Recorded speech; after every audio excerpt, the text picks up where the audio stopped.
انکار کر سکتا تھا کہ اس نے لاش اسکول میں دیکھی تھی، لیکن نہیں کر پا رہا تھا۔ شہزاد کو وہ منظر بھی آج تک نہیں بھول سکا تھا جب غلام حسین نے اسے کام نہ کرنے پر خوب پیٹا تھا۔ ایک دن اسے بخار آ گیا تھا۔ بخار آ جانے پر وہ ہوم ورک کرنا بھول گیا تھا۔ اس بات کو جواز بنا کر استاد غلام حسین نے اس کی ڈنڈے سے خوب پٹائی کر دی تھی۔ ایسا لگ رہا تھا کہ وہ آج اس کے مر کر ہی جان چھوڑے گا۔ حالانکہ کچھ بچے اور بھی تھے جنہوں نے ہوم ورک نہیں کیا تھا۔ ان کو ماسٹر غلام حسین نے کوئی سزا نہیں دی اور بٹھا دیا۔ شہزاد نے زندگی میں بہت پٹائی کھائی تھی، اسی لیے وہ بری طرح رو رہا تھا۔ اس نے بہتری اسی میں جانی کہ وہاں سے چلا جائے، ورنہ آج یقیناً اس کے ہاتھ پیر توڑ دیے جائیں گے۔ شہزاد پٹائی سے بچنے کے لیے کلاس روم سے بھاگ گیا۔ اسکول کا گیٹ بند تھا، اسی لیے وہ سیڑھیاں چڑھتا ہوا چھت پر بھاگا۔ چھت پر سے آگے کیا اسے خود بھی نہیں پتا تھا۔ بس اس کے ذہن میں یہ بات سما گئی تھی کہ کسی طرح بھی ماسٹر غلام حسین کی پٹائی سے بچنا ہے، ورنہ یہ آج ہاتھ پیر توڑ کر ہی دم لے گا۔ شہزاد اسکول کی چھت پر پہنچ گیا۔ اس کے پیچھے ماسٹر غلام حسین بھی چھت پر آ گیا۔ استاد سے بچنے کا اسے کوئی راستہ دکھائی نہیں دے رہا تھا۔ وہ خوفزدہ ہو کر پیچھے لڑکنے لگا۔ چھت پر کوئی دیوار نہ تھی۔ چھت سے لگانا خود کو موت کے حوالے کرنے کے مترادف تھا۔ اتنی بلندی سے نیچے گر کر کوئی بچ جائے، یہ معجزہ ہی ہو سکتا ہے۔ اسے بے بس دیکھ کر ماسٹر غلام حسین کے چہرے پر مسکراہٹ دوڑ گئی۔ ماسٹر کے پیچھے کلاس کے بچے بھی چھت پر آنا شروع ہو گئے۔ وہ ماسٹر غلام حسین سے شہزاد کو معاف کر دینے کی درخواست کر رہے تھے۔ وہ بچوں کی کوئی بات سننے کو تیار نہ تھا۔ اس کے ذہن پر جنون سوار ہو گیا تھا۔ وہ ڈنڈے سے مار مار کر شہزاد کے ہاتھ پیر توڑ دینا چاہتا تھا۔ بھاگ بھاگ نا، اب یہاں سے کہاں بھاگے گا تو؟ شہزاد کے ذہن میں ایک ہی بات تھی کہ چاہے کچھ بھی ہو، استاد کی پٹائی سے بچنا ہے بس۔ اس کا ذہن تیزی سے کام کر رہا تھا۔ ماسٹر غلام حسین جیسے ہی اسے پکڑنے کے لیے لپکا، وہ تیزی سے وہاں سے ہٹ گیا اور ماسٹر غلام حسین اسے پکڑنے کے چکر میں اپنا توازن برقرار نہ رکھ سکا اور چھت سے نیچے جا گرا۔ اتنی بلندی سے اس کا بچنا ناممکن تھا، اور یہی ہوا۔ ماسٹر غلام حسین بری طرح زخمی ہو گیا تھا۔ وہ زخموں کی تاب نہ لا کر وہیں دم توڑ گیا۔ ماسٹر غلام حسین کی موت کا سبب یہ بچہ نہیں تھا، لیکن اس کو دکھ بہت تھا، اور یہ بات بھی سب جانتے تھے کہ شہزاد پر ظلم کی اس نے انتہا کر دی تھی۔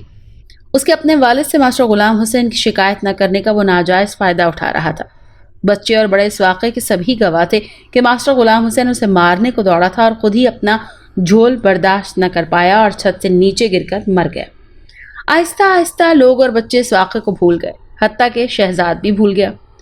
دوسرے دن مزدور کام کر رہے تھے۔ شہزاد کام کا معائنہ کرنے کی غرض سے چھت پر چلا گیا۔ اسی وقت چھت پر کوئی نہ تھا۔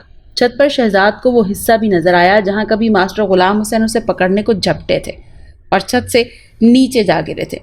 شہزاد کو ایسا محسوس ہوا کہ جیسے کوئی نیچے کی طرف کسی نے اپنا سر ابھارا ہو، اور پھر اچانک سر ابھارنے والا تیزی سے چھت کے کنارے سے آ کھڑا ہو گیا ہو۔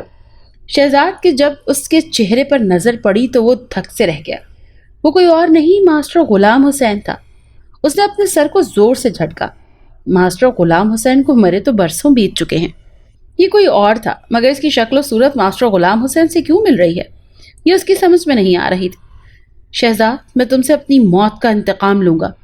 تم کون ہو؟ شہزاد نے پوچھا۔ مجھے بھول گئے؟ میں تمہارے استاد غلام حسین کی روح ہوں۔ میں تم سے اپنا انتقام لینے کو برقرار ہوں۔ مجھ سے کس بات کا انتقام لینا چاہتے ہو؟ اپنی موت کا بدلہ لینا چاہتا ہوں۔ اس دن مجھے تم نے دھوکہ دیا، میں تمہارے دھوکے میں آ کر چھت سے نیچے گر پڑا۔ میں نے اپنے بچاؤ کے لیے ایسا کیا تھا، ورنہ اس دن تم میری ہڈی پسلی ایک کر دیتے۔ شہزاد نے کہا، تمہارے باپ نے میرے بھائی کو چوری کے مقدمے میں پھنسوایا تھا، اسی لیے تم پر تشدد کرنا میرا فطری عمل تھا۔ ماسٹر غلام حسین نے کہا، تمہارا بھائی چور تھا، کیا اس بات سے انکار کرو گے؟ ہاں، میرا بھائی چور تھا، لیکن تمہارے والد کو کیا پڑی تھی؟ میرے بھائی کے خلاف گواہی دے۔ ان کی گواہی نہ دینے سے میرا بھائی بچ جاتا، اس طرح وہ ایک عادی مجرم بن جاتا۔ میرے والد نے اس کے ساتھ بھلائی کی، لیکن ہمارے ساتھ یہ بہت برا کیا۔ میں جب تک تمہیں قتل نہیں کر دوں گا، میری روح کو کسی پل چین نہیں آئے گا۔ اتنا عرصہ گزر چکا ہے، تم نے مجھ سے انتقام لینے کی کوشش نہیں کی، اب کیسے خیال آ گیا کہ مجھ سے انتقام لینا ہے؟ شہزاد نے کہا، میری تدفین ہو چکی تھی، اسی لیے میں بے بس ہو چکا تھا۔ اب چند ماہ قبل قبر کھودنے والے گورکن نے میری قبر کو کھود ڈالا اور میری باقیات ہڈیاں قبر سے نکال کر ایک جگہ پھینک دی اور اس قبر میں کسی اور مردے کو دفنا دیا گیا۔ اسی لیے میری روح آزاد ہو چکی ہے۔ آزادی ملنے پر مجھے سب سے پہلے جو خیال آیا وہ تم سے اپنا انتقام لینے کا آیا۔ تم شہر میں کاروبار کر رہے ہو، میری روح اس علاقے سے دور نہیں جا سکتی، ایک محدود حد میں ہی رہ کر تم سے اپنا انتقام لے سکتی ہے۔ ماسٹر غلام حسین نے اس سے جو کہا تھا وہ اسے ضرور پورا کرے گا۔ یہ خیال آتے ہی وہ سوچ میں پڑ گیا کہ کس طرح اس سے چھٹکارا حاصل کیا جا سکے۔ شہزاد نے ٹھیکیدار عثمان سے اس بات کا تذکرہ کر دیا۔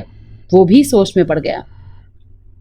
آصف جب کسی کے پیچھے پڑ جائے وہ اس وقت تک پیچھا نہیں چھوڑتا جب تک اس کا مناسب علاج نہ کیا جائے۔ ماسٹر غلام حسین کی روح سے چھٹکارا پانے کے لیے کسی عامل سے رجوع کرنا پڑے گا۔ تمہاری نظر میں کوئی عامل ہے؟ شہزاد نے پوچھا۔ میں ایک ایسے عامل کو جانتا ہوں کہ وہ آصف سے لوگوں کا پیچھا چھڑانے میں کافی مشہور ہے۔ تم مجھے اس عامل کے پاس لے چلو، شہزاد نے کہا۔ دونوں کا عامل کے پاس جانے کا پروگرام بن گیا۔ رات میں جب ٹھیکیدار عثمان سونے کو لیٹا اسے محسوس ہوا کہ کمرے کی چھت پر کوئی چل رہا ہے۔ اس نے جو کمرے کی چھت پر دیکھا تو اسے وہاں پر ایک شخص الٹا چلتا ہوا نظر آیا۔ اس نے حیرت سے اسے دیکھا۔ یہ چھت پہ الٹا کیسے چل رہا ہے اور نیچے بھی نہیں گر رہا؟ کوئی عام آدمی اس طرح چھت پر چل نہیں سکتا۔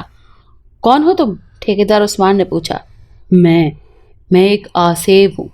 اس کا تمہیں مجھے اس طرح سے چلتا دیکھ کر اندازہ ہو جانا چاہیے تھا، وہ بولا۔ ہاں میں دیکھ رہا ہوں، کوئی بھی انسان اس طرح چھت پر نہیں چل سکتا۔ ایسا کرنے کی کوشش بھی مت کرنا۔ میرے یہاں آنے کا مقصد بھی تم سمجھ گئے ہوگے کہ میں یہاں کیوں آیا ہوں۔ میں تمہیں جانتا نہیں ہوں، پھر میں کیسے تمہارا یقین کر لوں؟ ٹھیکیدار عثمان نے کہا۔ اچھا تم مجھے نہیں جانتے؟ لو سنو، میں ماسٹر غلام حسین کی روح ہوں اور تمہیں اس بات سے روکنا چاہتا ہوں کہ تم شہزاد کو کسی عامل کے پاس لے کر مت جاؤ۔ کیوں لے کر نہ جاؤں؟ اس لیے کہ میں شہزاد کو جان سے مار دینا چاہتا ہوں۔ وہ جب تک قتل نہیں ہوگا میری روح کو چین نصیب نہیں ہوگا۔ تم شہزاد کو کیوں مارنا چاہتے ہو؟ شہزاد کے والد عبدالسلام نے میرے بھائی کو چوری کے الزام میں جیل بھجوایا تھا۔